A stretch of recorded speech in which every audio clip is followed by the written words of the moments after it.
we just watched House of the Dragon, episode 1, Heirs of the Dragon. What are your thoughts? I thought it was pretty good. I don't know anything about Game of Thrones, besides pop culture, stuff like some of the names, a little bit about the plot, but I don't know, much beyond that. Um, and for me, I thought it was good. I thought it was quite good, but I might just need a little bit more, like another episode to kind of get a feel for where it's going. Um, it's tough for me when there's a show that is all about like the relationships about between people and not like a specific goal. Like if you watch Avatar: The Last Airbender, the goal is, take down the Fire Lord. But with House of the Dragon, it's a little murkier. So I just would like to see another episode and see where it goes. Okay. For me, if I had to give it like a score for a pilot episode, it was like a solid 9. Like the visuals and the characters were really well done. And I thought it introduced you to like the plot pretty okay for a first episode. Like some of the dialogue was a bit heavy-handed. And then there's like some references to Game of Thrones that I thought like it could Yeah, do they didn't without. land so well.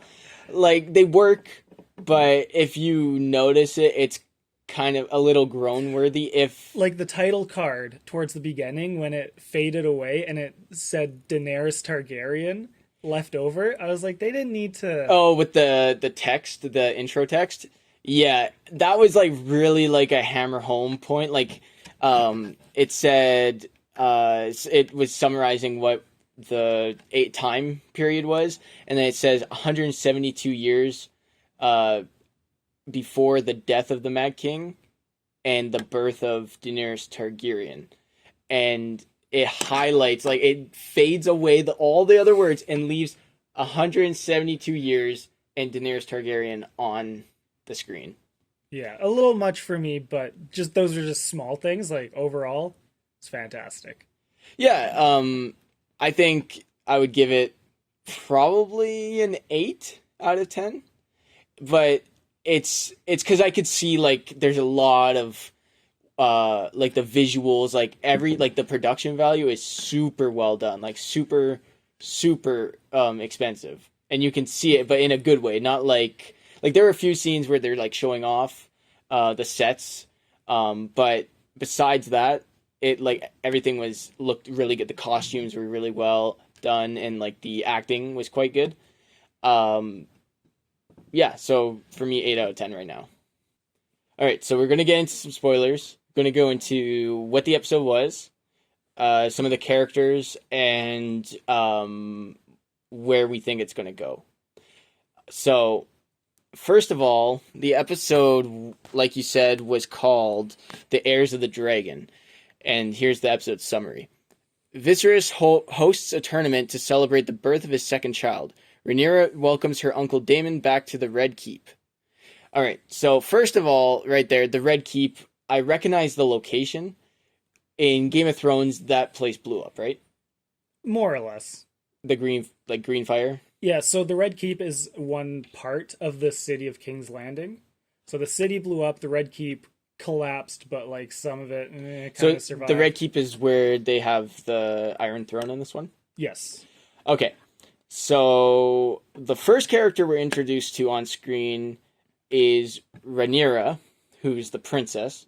She's out riding her dragon, and she seems to want to be more involved, more than just like a I don't know.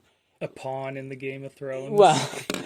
no, like okay, her appointment right now is that she's the princess, Hmm. and she doesn't want that life because she's not uh in line for the Iron Throne. And she mentions something along the lines of wanting to ride dragons and go into battle or something. Um, so that's kind of what she's dealing with. She wants to be more than just a princess who has knowledge and births, like a child. So from there, she goes and we see her mother, the queen, married to King Viserys, and she is pregnant, almost due with a baby. So, quick side note: the queen is Emma Arryn, and the Arryns are the Lords of the Vale. So their descendants appear in the Game of Thrones show slash books later on. Oh, okay. And how important are they in the long run? In the long run, not very important. But the death of Jon Arryn kind of kicks off some of the plot elements in Game of Thrones. So overall, not important, but involved in the plot. Okay, and then from there, I could be mixing up some of the plot points, but just bear with us. It's our first time going through this. So she's pregnant, about to birth a child. The sex is unknown, right? Yeah. And then it is shown that King Viserys, who in the first scene it was shown that Viserys was picked over his sister, his cousin, to take the throne, and that was a decision made by the king, King Jaehaerys, and he died. Yeah. And that's when they made the decision. Yeah. So that scene at the beginning took place, I want to say, about 10 years before the events of this episode. And that was one of the Great Councils. And the location, by the way, the burnt towers and everything, that's Harrenhal. That's the location that the Great Council took place. There's a whole backstory to that place too. We could get into it, but long story short, Viserys got picked over his cousin Rhaenys. The queen who never was, right? The queen who never was.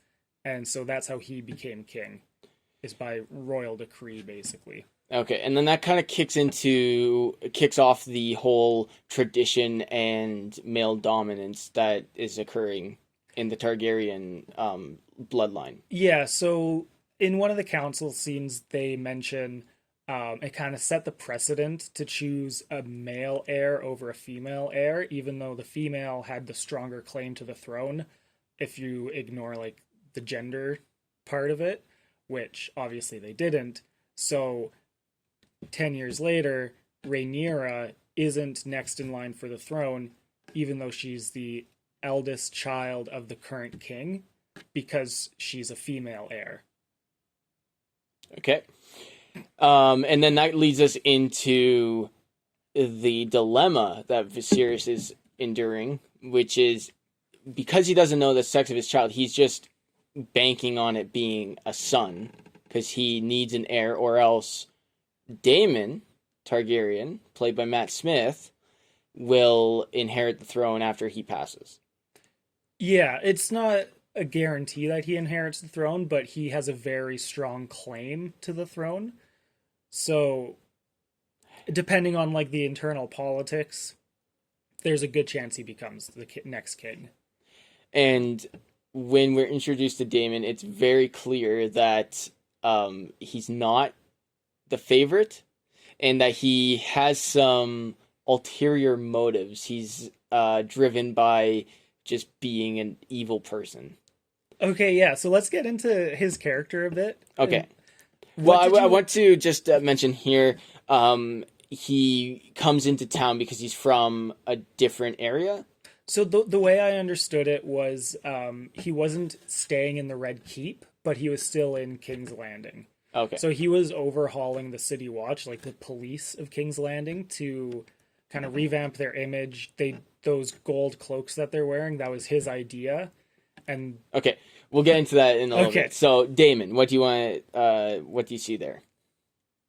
It seems like they're setting him up as a villain. He was just pure evil. Well, maybe not pure evil, but he always had a shit-eating grin for most of the episode, and he tried to piss everyone off every chance he got, basically. But it seems like there's more to his character, in my opinion, but I don't know what it is yet. So the one thing I do know about Game of Thrones is that there's some in the family business. Was that present in the Targaryen bloodline before this point? Yeah, so the Targaryens have there's a term for it, the sister wives. Okay. So Aegon the First, the one who conquered Westeros, a couple generations before House of the Dragon starts. He had two sisters, and he married them both. And there's a few other examples of like marrying cousins, sisters, and So like aunts and blood uncles. mixing with blood. Yeah, and the one of the reasonings behind it is to like keep the bloodline pure because they're dragon riders. So it's like the blood of the dragon has power, and it's established in the Game of Thrones universe that there is power in blood. Now, whether it's like royal blood or not, I'm not too sure, but there's blood magic that's involved in it too. So there's some lore basis to it, but there's also like in my opinion, an element of like we're better than everyone else, so we try to keep it in the family. Okay. And then that leads into the scene where Rhaenyra walks into the throne room. Damon, it's our introduction to him. He's sitting on the Iron Throne, which is blasphemous to say the least. Complete disregard to hierarchy. And then he presents her with a Valyrian steel necklace. But the undertones of the scene are very suspicious is the word I'll use. Uncomfortable, possibly. And I think it's going to lead into some trouble down the line, like him, like power grab. Because we'll get to it at the end here, but because of the way the episode goes, I think he's going to worm his way into power using Rhaenyra as like a vessel for that. And then, like you were mentioning, Damon, quite quickly after he shows up, starts to lay down the law with the City Watch. He mentions in the council meeting that if it wasn't for him, the City Watch would be a bunch of useless useless police force. Like they were nobodies. They couldn't enforce the law, and he revamped them, like you said. And they go out and they deal their own form of justice, dismembering criminals. Thieves get their hands cut off. Some people get castrated. I think we saw, was it a nipple got cut off or something? It was a bit more than a nipple. Okay. Well, it was a little graphic. Yeah, so lots of limbs getting cut off, legs, arms. They said there's 2 wagonfuls full of body parts. And Damon was... not just overseeing it, he was dishing it out as well. Mm-hmm. So a little ruthless, and it looked like he was enjoying it. So evil, a little sadistic. Yeah, sadistic is a good way to put it. And then shortly after that scene, he's with his lady friend from the brothel, mm-hmm. and her name is Missaria. I believe she is pretty recurring, so I imagine we'll see more of her as it goes on, and she has her own struggles and trying to stay alive and wield power in her own way. Okay. But we didn't see much of her this episode. Yeah, and it seems like during their intercourse, he's like struggling with, I don't know, something. He can't, perform, and basically she's like his shoulder to lean on in a way, or at least that's what it seems like in the few scenes that they were together. And then it is revealed that since the birth is close, Viserys wants to hold a tournament of champions in celebration of his coming son. And it's not necessarily guaranteed that he has a son. He's pretty much just trying to will it into existence. Because if he doesn't have a son, then he believes that he has no direct heir. And it's implied that regardless, Emma, the queen, is not going to want to try to have another kid because of how many they've had attempts. Many failed attempts at birth, some stillbirths, some miscarriages. I think they said 5 in total. Something like that. Pretty high number. Yeah. And then one was born and died in infancy as well. Yeah, and that's been over the course of a decade, I believe. Mm-hmm. So during the tournament, it's just like a jousting tournament. Yeah, so in these tournaments, usually there's a joust and a melee, where it's just like a bunch of people going at it in a big pit, which when all the people started dying, I thought that was the melee, but I got really confused too. It's like they just mashed it together, like... Yeah, and usually you're not supposed to kill people, So like clearly it was a no holds barred kind of tournament. Oh yeah, that was another thing. That was the second scene with violence that we saw, and they didn't spare any expense showing that off. Very chunky, but Yeah. It uh, was pretty graphic, is honestly. from what you've seen of Game of Thrones, is it on par or more violent? I thought it was the violence was the same, but I thought it was just a touch more graphic in the way the effects were done. But in terms of what they show, is pretty on par. Yeah, like there's that one scene the dude got like his head smashed in, and then they're starting to drag him away. And you just see like like cherry on top, like the piece of his head just like falls off. Mm-hmm. So yeah, it's like they do the extra, like an extra step to show you like, dang, that's pretty crazy. Yeah. And then during the melee, or what the fight, because it was just impromptu. Um, Viserys is shuffled off to his wife, who's in labor, but it's revealed that she can't push the baby out, like they can't get it out of the womb. Yeah, I forget the term, It was flipped. but the baby was upside down. They Trying to go couldn't. feet first was, I think, what was happening. And Yeah, back in medieval times, I guess that's pretty much a death sentence for the baby. yeah. So it was implied that it could also kill the queen at this point Mm-hmm. because it's not coming out. And I don't know what his appointment is, but That would be the Grand Maester. the Grand Maester, he approaches Viserys with an option. A solution. An option. And it's rarely practiced at this point in history, if we can call it that. They're going to offer Viserys the option of a C-section, or their version of a C-section. Mm-hmm. So, Viserys, what does he decide? He picks attempting to have the kid over basically attempting to save the life of his queen, like his wife.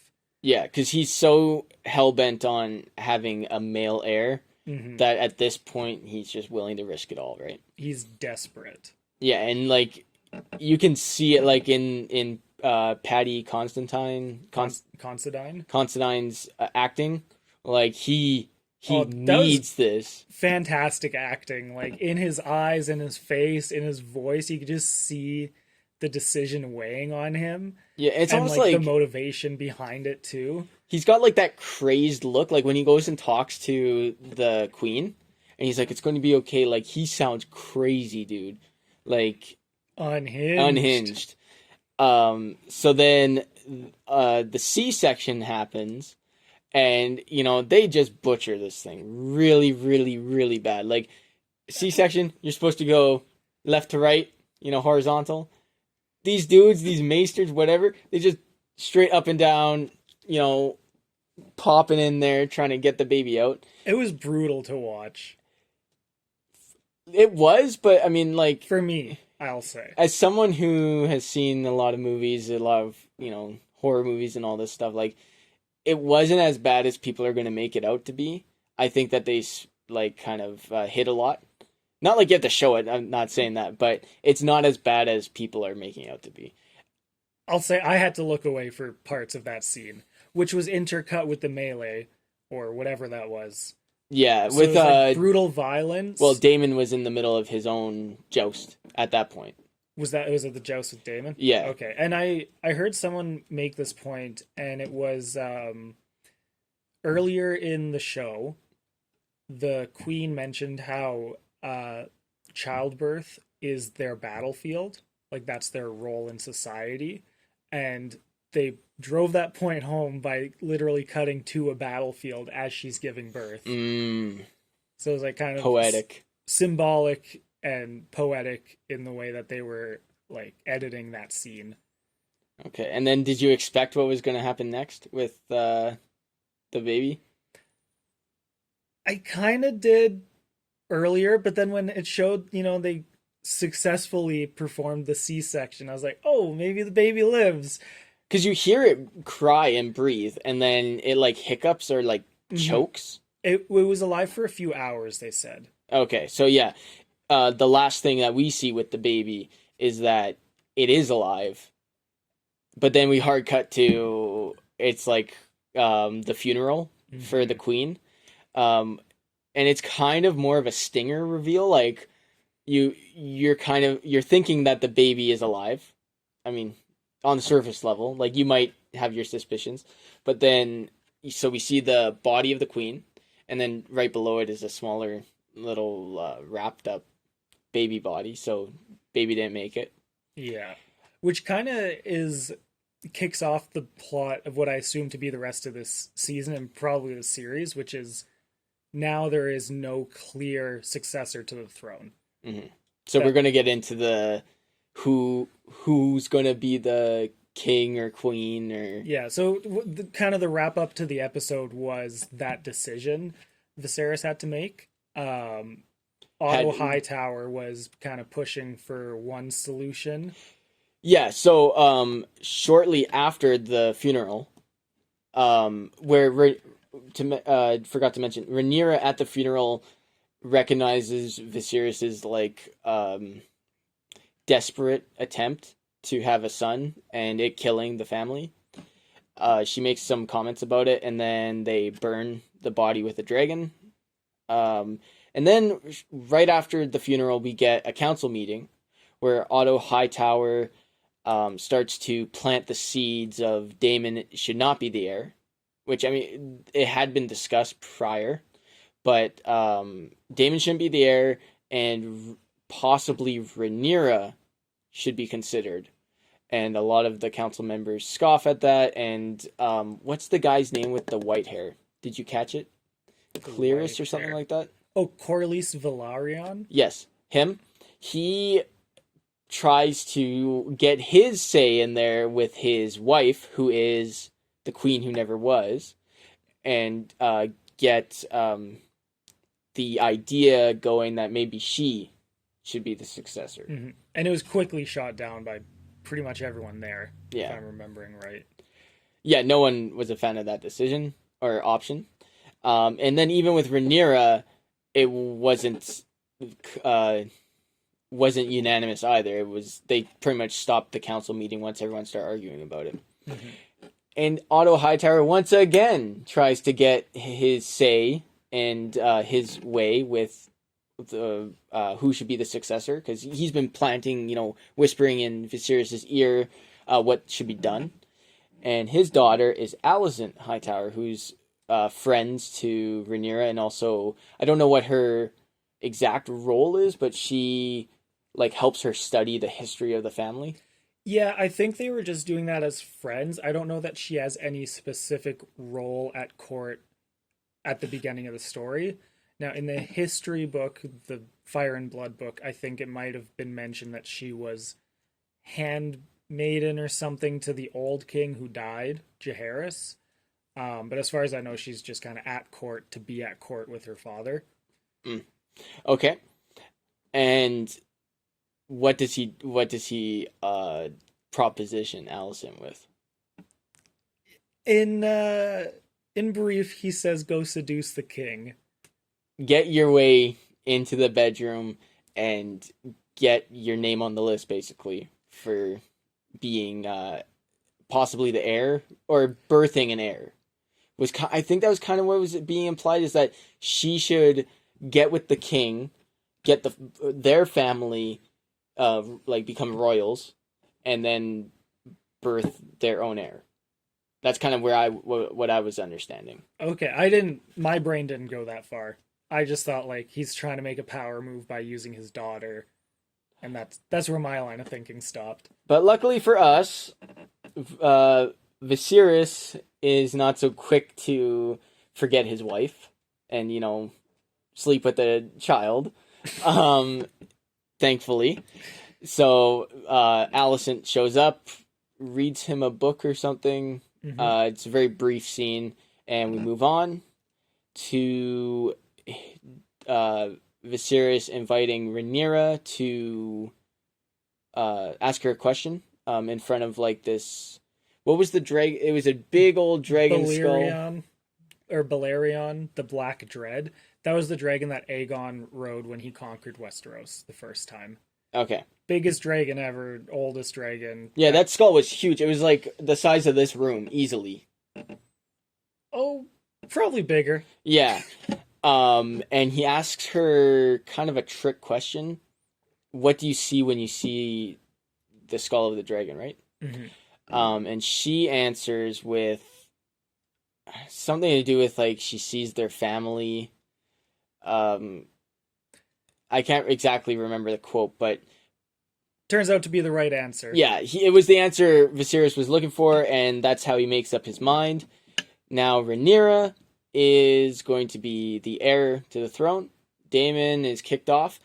Mostly sounds like Survivor or Love Island or something. Yeah, mostly because in his hubris, Damon decides to celebrate the death of the baby, and he nicknames the baby Heir for a Day, which just pisses off Viserys.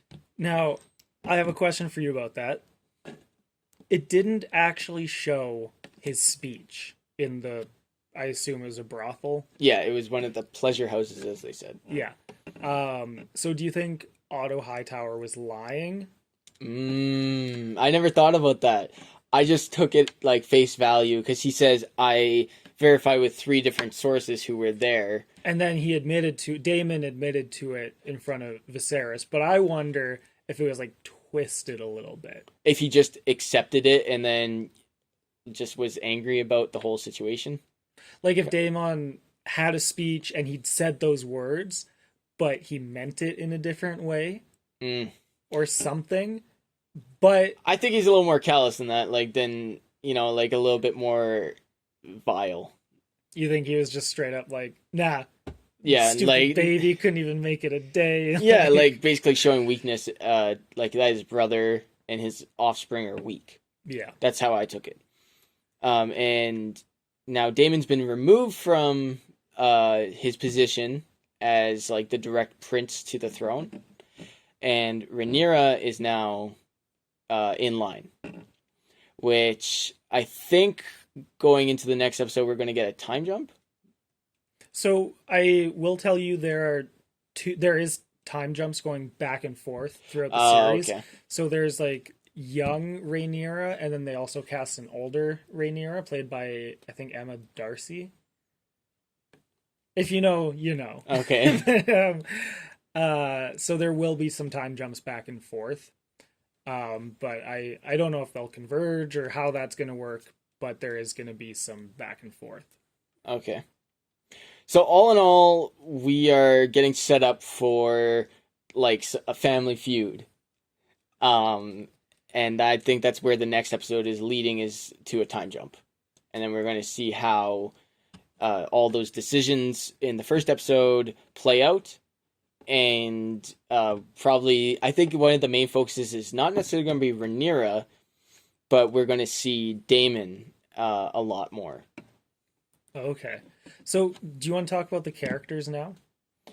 Yeah, we could talk about them. So, we'll start with, I think, your thoughts on Damon and Rhaenyra. You've mentioned it a little bit, but what do you think's going on there? I think that they're going to be... I don't think it's going to be like an official thing, because he has a wife who he despises. But I think that they're going to become... I don't know. I don't know if the right word is like item, but they're going to sleep together and stuff. That's what I worry. And I think that's going to come true. Okay. And then, based on what you saw, like the politics with Otto Hightower, Alicent, Rhaenyra, and Viserys, how do you see that dynamic playing out? I have a feeling that Alicent as an adult is going to be crafty. Like that she's actually going to, like she's Rhaenyra's friend or whatever, but that she's going to be kind of like a worm tongue, like telling people what they need to hear to get some things going, kind of like her father. Okay. And she's going to really recognize the dynamics and not be so taken aback when like she has to go and like, I don't know, not please the king, but like go talk to the king in his chambers or whatnot, Yeah, she's going to use that as like her version of power. Yeah, Like, I could see that happening. And in King Viserys, I don't see him sticking around for too long because we didn't really mention it, but he has an infection from a cut on the throne. He got cut sitting on the Iron Throne, and then later in the episode, we see him cut himself again on the throne. And my understanding is that cutting kings who cut themselves on the throne are deemed unfit to rule because it shows like they're weak or too lax. So like when they lean back into the throne or like relax on it, they get cut. And a king who's at the ready won't get cut because they're kind of more on like the edge of the throne. okay, there's a lot of different ways to interpret the whole cutting yourself on the throne. Like power is dangerous. If you use power, it's gonna hurt you in the end. Things like that. But I like that interpretation. Yeah, and yeah, I've done some of my research, and there was a king who impaled himself on the throne, and that's kind of where like the superstition. My understanding is that that's where the superstition started, Okay. and I think that it's not going to be explicitly said, but it's going to be like heavily implied that like he's going to keep cutting himself on the throne, and I think that infected cut is going to be an issue because they don't have Okay. like anti. Antibacterial like Um, ointments and stuff. Well, yeah, but like, what are they called? Like medicine Antibiotics. antibiotics. They don't have antibiotics to take care of that, and it was pretty oozy. So unless they cauterized it, like they said, because they didn't cauterize it, I don't think, right? Unless, They didn't show it happen, so I assume it hasn't happened yet. all right, yeah. So I think I think all those things combined, Viserys is not making out of season one. Hmm.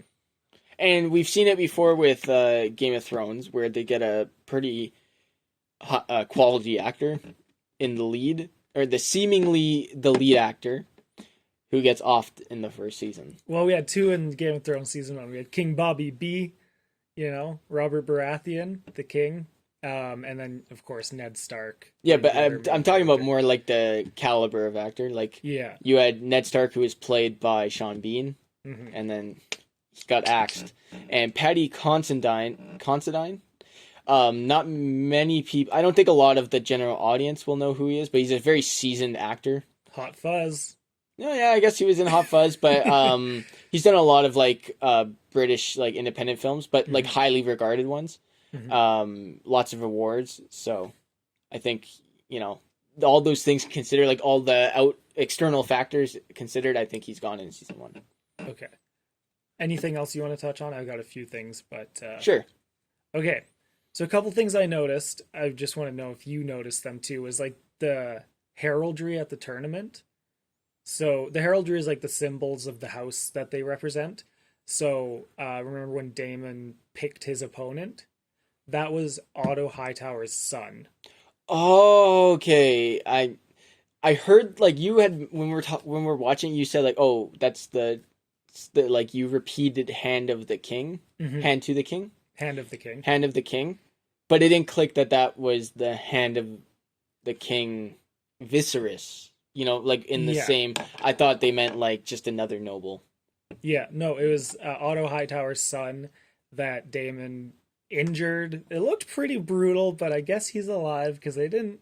No, he survived it because it was they did a one-on-one combat. That was a different guy. Different guy. Okay, well now I'm lost. Yeah. So after he defeated Otto Hightower's son, he That asked was the for, one he chopped the horse. yes. Okay. He asked for Alicent's favor, which is like a favor in a tournament is like I want to like A the way I blessing. understand. Yeah, it's a blessing. Yeah, it was the little wreaths that they had. Hmm. So it was kind of like spitting in Otto's face. Like I injured your son, and now I'm And getting. now I got your daughter. Yeah. I'ma steal your girl. So that was just to again make Otto mad. And then another character who I believe shows up again is the character he one-on-one when he lost the joust part is Kristen Cole. Sir, it's Sir Kristen Cole, isn't it? Yeah. So just a few quick things on him. He is common born, so he's not born into a noble family, but he's raised to the position of knight because he was the squire of a noble family. So the Cole family aren't like important or anything. So if he wants power, he has to earn it for himself. And then the little bit where Allison says, "Oh my, he's Dornish," is Dorne is not one of the seven kingdoms because there aren't seven kingdoms yet. They never conquered Dorne yet at this point in time. So he's kind of a foreigner as well.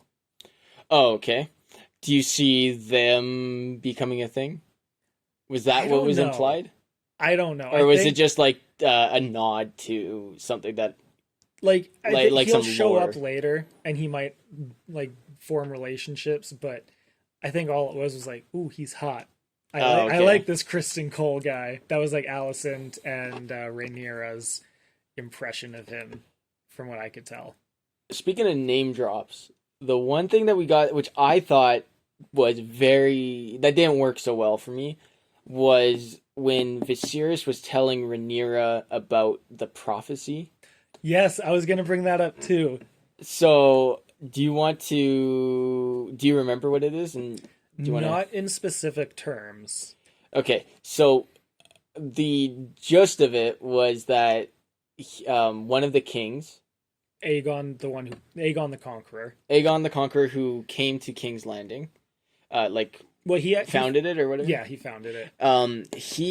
It's their ancestor. He had a dream, a premonition that winter would be coming, right? Which is, if you've seen any Game of Thrones merchandise is winter is coming. Those are the words of House Stark Yeah, specifically. so that's their mantra, right? Yeah. Well, in not so subtly was it told that winter is coming, and the winter is like the White Walkers, Hmm. which in Game of Thrones ends up being like the main The big antagonist. bad. Yeah. And then they name drop the book series, the title of the book series, which is A Song of Ice and Fire. So like this dream that he had is considered the Song of Ice and Fire. But I don't think it's going to play into anything with House of the Dragon. No, that was the bit I didn't like about it. Is like it's kind of cool It to was tie like them the together. what are we, some kind of Song of Ice and Fire, like Suicide Squad Yeah. thing. I don't know. It came across slightly cringe or heavy-handed. Yeah, well, just it doesn't factor into the plot of House of the Dragon, unless it does, in which case it's like kind of feels forced. And that reminds me, in the same breath, he says that controlling the dragons, which the Targaryens are known for, is a lie. That they don't control the dragons, that they just appear to control them, and people fear them for it. Which I found very interesting. It's like an interesting spin on it, Mhm. because in the other show, if I'm not mistaken, it's just like she's the queen of the dragons and they obey her, right? And then people fear her for it. But knowing that it's a lie, I like that stuff. I like when it's like I don't want to call it a subversion, but I don't know. It's just Things aren't the way they seem. yes. I love that stuff. I don't know. I like when it's subverted in a smart way, not just subversion for the sake of it. Mhm. Um, On the subject of dragons, how important do you think they're going to be? Because like it's in the title, but we only saw like two dragons. so and, like, here's the thing I they're was all over struggling the with. trailers and the promotions. I don't think we're going to see them as much as you would think. We saw a bit in the beginning, like one scene in the middle where it was just kind of more so sitting on a cliff. Then we saw Damon's dragon at the end, who is massive. Like that thing is beastly. It looked very cool. But I think we're going to get more shots like that, where it's not so much dragon violence, I guess. Like they're not going to be wiping out armies. I don't see a lot of wars happening in the show, right? Like at least in the first season, I don't see that. Maybe like the City Watch versus like Small combat. Kind yeah, of thing. like smaller stuff, and the dragons may be used as like Intimidation or like nuclear the nuclear option. yeah, I don't know, like say there's a big fight coming up, the dragon rolls in and it's like, all right, well, we got to call it here, maybe it eats someone or burns a big troop of people, but I don't see them using them like crazy. Okay. And on the subject of the war thing, like you don't think they're gonna show war, or you don't think the war is gonna happen? Because in the first couple seasons, they didn't really show the wars. I don't think there's going to be a lot of action per se. Like there might be scenes like when similar to when Damon runs through town and like chops up a bunch of people, but I don't think we're going to see like Battle of the Bastards for like style fights. But so like my question is because those battles aren't happening in the story, or because they're not showing? happening yet. Okay. Okay. Yeah, I don't think that there's conflict to that level yet. Okay. All right, final thoughts, Rylan. Knowing a bit more than you do, I want to like keep watching this with you because like I think if I were to watch this alone, I wouldn't be as interested, but watching with someone who has the knowledge behind it helps because I can, bounce it off of you. So yeah, I could see us discussing this some more and watching the episodes. And in the future, I think we're going to keep you spoiler free for the most part. Now I'm going to be a mixed bag of like, I'll know most of what's happening, but not everything. And we'll watch it together and see how it goes. Yeah. So yeah, this was House of the Dragon, episode 1 discussion and kind of review. If you guys, liked what we did here, just let us know. And we'll keep doing it. So until next time.